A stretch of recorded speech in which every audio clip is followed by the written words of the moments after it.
What's up, Cranks? Kuha tayo ng RFID today. Pero bago yan, first time natin ever mag-expressway. Tapos, papakita ko sa inyo kung paano yung comfort adjustment ng suspension. Buksan muna natin to, Cranks. So, meron dito ng mga settings para sa fork and sa shock. Yung preload adjustment, nandito yan. Hindi na natin muna ina-adjust yan kasi kailangan pa natin buksan. May 20, 17, 15. So, hahanapin natin kung ilang clicks para makuha natin yung comfort setting. Okay, Cranks? Yung compression nandito.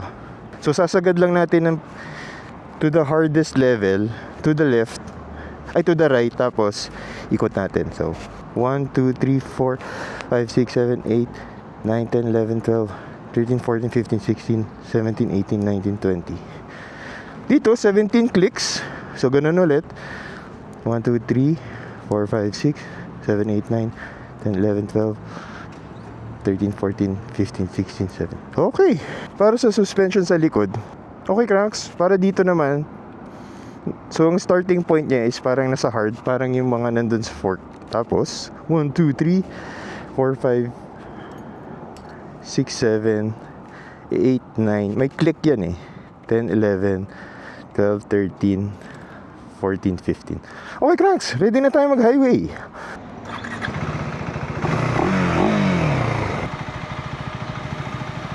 Kuya, magpapa-install. Okay na? Sa Southwoods, magbabayad na lang ako. Okay. Doon na lang ako papay. Good morning, MCX! Let's go! Na-miss ko to Woo! Sarap talaga. Expressway. Na-miss ko to. Siguro mga 3 weeks tayo, Cranks, na parang hindi nakapag-expressway gamit ang ating motor. Kasi yung nabenta natin si 450 NK, I think yun na yung last natin na parang vlog, which is yung sa Cava Garden Cafe. So, sarap! So, sabi naman ni ate, pwede ako umexit. Kasi kukuha ako dun. Pero, yun nga lang, hindi ko alam paano ako magbabayad dun. Or paano nila madedetect kung saan ako galing. Baka mamaya kasi, diba, sobrang mahal ng bayaran natin sa exit. I mean, worried lang ako. Kasi malapit lang Southwest exit sa atin. Pero yeah, pupunta tayo ngayon Southwest exit. And papakabit na tayo ng RFID para dito sa ating SMCR. Check din natin kung paano yung pinaka 1 RFID na yan, diba? Okay, Cranks. So 50 to 100. Ano tayo? Testing tayo. 3. The third gear tayo. 3, 2, 1, go!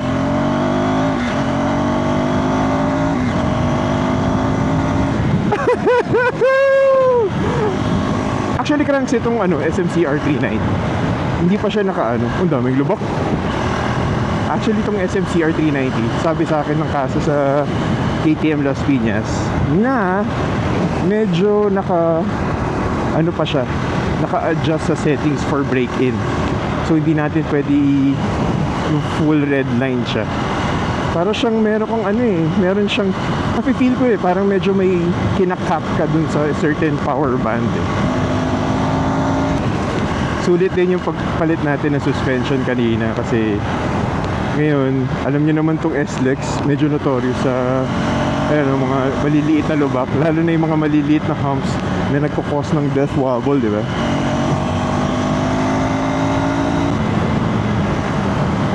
Super, Cranks, kahit naman medyo matigas yung puwan natin, wala namang problema. Medyo malambot nga yung suspension, okay siya. Yung 100 to 120, okay na tayo dun. Ayoko rin nang sumobra lagi kasi obviously wala tayong fuel gauge, kaya medyo tipid-tipid tayo.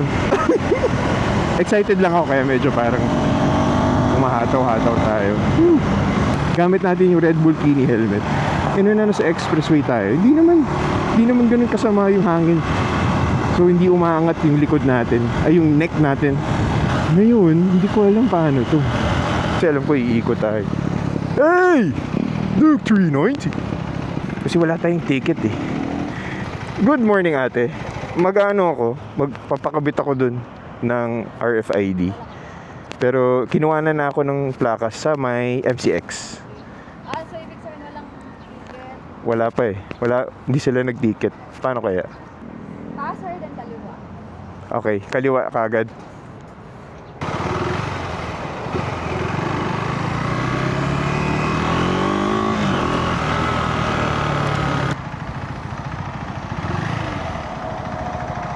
Okay. Ano yung cranks? Kaninang umaga pa to. Parang hirap na in-neutral. As in.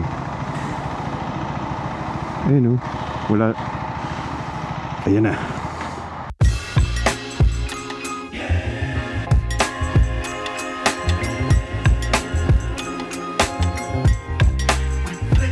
Ay, nandun ako sa dulo. Hindi ba siya pwede kabit sa ilaw? Kailangan sa ano? Hindi siya pwede dito. Sige, dito na lang para... Tapos, 1 RFID na to. Pwede na rin ako sa... 1 hour activation pa sa akin. Ay, activate ko pa. Hindi po, 1 hour pa bago gumana. Pero okay. Ay, isa, Calax. Yes. Sige. Pero ano na siya? Isa na lang. Yes. Automatic. Kasi bago. Yay! Thank you! Medyo mabilis man yung process. Thanks to kaila ate dun sa loob. Ang gusto ko lang sabihin, medyo nasa-stress sila dun sa loob. Dapat i-follow nyo lang yung pila. Pag may pila, pumila kayo. Kasi hindi pwedeng iabot mo na lang yung pera tapos gusto nyo kayo nakaagad eh. Pero medyo nasa-stress sila ate. Dalawa lang sila dun guys. Hello Cranks. Dito ko na pinakabit. Tapos 1 hour if ever pag gusto natin mag-Calax. So siguro mag-coffee muna tayo somewhere sa may ano. Kung saan tayo makakapag-coffee. Kaya... meron na. So ikot tayo siguro dito sa next exit. Tapos pabalik tayo. Tapos, tambay muna tayo. Yan, dito tayo sa Carmona. Carmona exit. Carmona exit. Sarap dito gamitin sa expressway. Yun nga lang, medyo yung hangin. Anyway, Cranks, magkakaroon naman tayo ng ng next action cam. Malapit-lapit na, paparating na, para makita nyo kung ano yung ginagawa natin. Saan tayo? Okay, pwede. Parang baduy dito. Yan, meron palang Starbucks dito. Dito na lang. Starbucks muna tayo. Ayun Cranks, ang hirap talaga niya i-neutral ngayon. Sanay naman tayo. Okay. Sorry! Madali lang pala. Skill issue lang.